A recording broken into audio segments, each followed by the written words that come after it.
From Washington, this is VOA News. Israel fires missiles at a Gaza tower as it steps up attacks on Palestinian militants. And the United States says it did not pay a ransom for the release of a kidnapped journalist. I'm Michael Lipin reporting from Washington.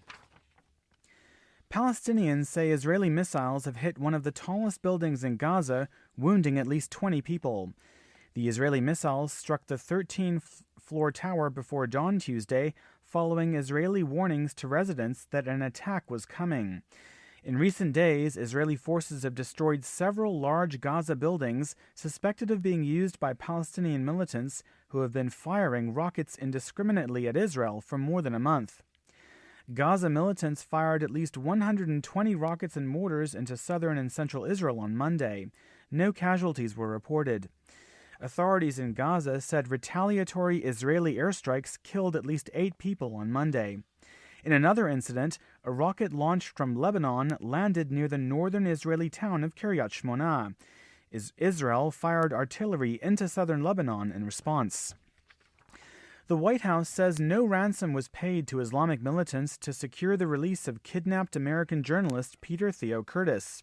Nusra Front militants who had been holding Curtis for almost 2 years freed him on Sunday, handing him to UN peacekeepers in the Syrian-controlled part of the Golan Heights. White House spokesman Ernest said Qatar helped to bring about the release by communicating with the Nusra Front. He said Washington asked Qatar not to pay a ransom for Curtis in line with long-standing U.S. policy. This is VOA. Authorities in China's autonomous southern region of Macau have arrested 5 democracy activists who have been organizing a referendum in favor of electoral reforms. The arrests happened over the weekend. Shannon Van Sant has the latest on the situation in Macau. The referendum was to be a week-long informal poll on the electoral system of the city's chief executive post. Simon Young is Associate Dean in the Faculty of Law at the University of Hong Kong. Although described as a referendum, may well lead to activities that the Chinese government may consider subversive or maybe even lead to secession. So I think maybe that's explaining the arrest. The referendum was to take place from August 24th to 30th at both online and physical polling stations. Participants were required to give their identification and mobile numbers when voting, and Macau police said this was a violation of local personal data protection law.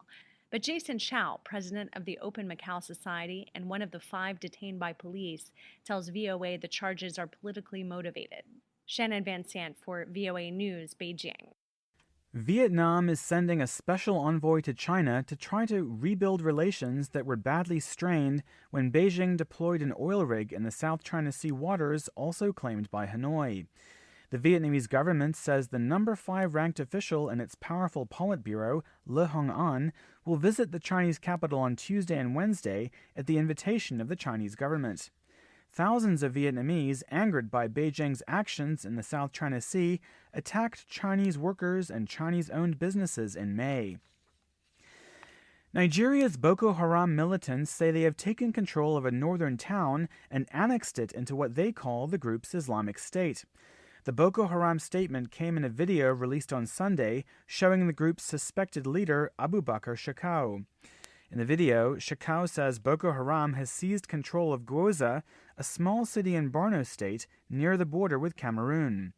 In a statement to VOA, a Nigerian military spokesman denied the claim, saying the sovereignty and territorial integrity of the Nigerian state is still intact. Ukrainian President Petro Poroshenko has dissolved parliament and called for early elections, 1 month after his ruling coalition government collapsed. Mr. Poroshenko said Monday new parliamentary elections will be held on October 26th. The Ukrainian president also expressed serious concern about what he said are Russian military incursions into eastern Ukraine. Ukrainian officials said Russian tanks and armored vehicles crossed into southeastern Ukraine on Monday, bearing flags of pro-Russian separatists.